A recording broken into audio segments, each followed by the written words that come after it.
kẹo muối rất này.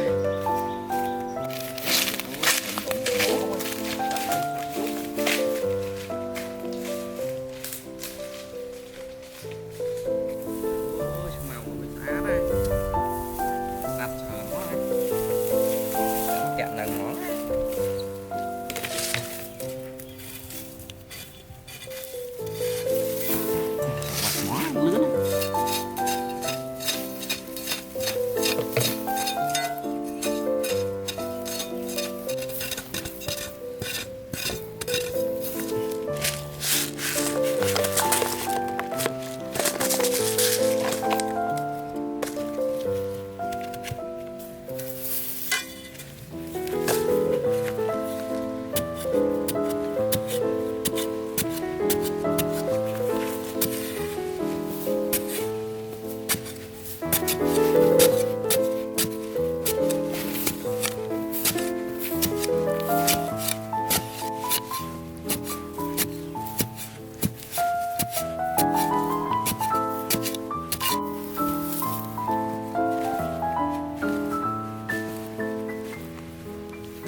Xả tính tẹo nó vọt đó sạt về chỗ gì này vé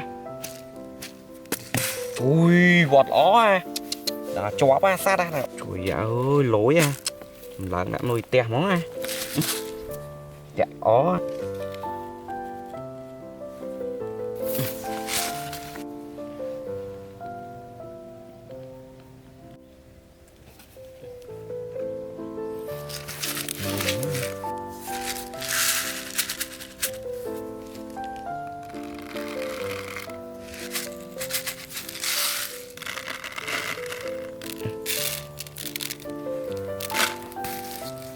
Trời quanh tè món ấy. Bồi xã đây. Sạch khơi trôi mồi. Đẹp quá.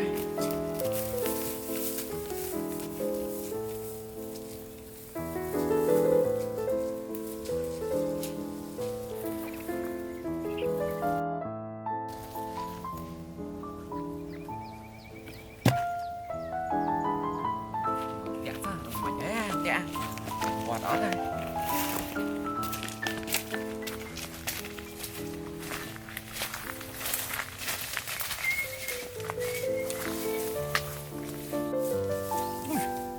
Ui, ui mai à, wow, sạch sạch mẹ, ui mai ơi à, trời ơi, ôi dạo, ôi dạo à này à, ở miếng này, chơi mà chóp à, à ta mình lại đấy à, trời dạ ơi à, vô tè mở à, dạ ơi à đó à, dạ vô tàu này mở tè mở. Đẹp quá, bạn sạch á.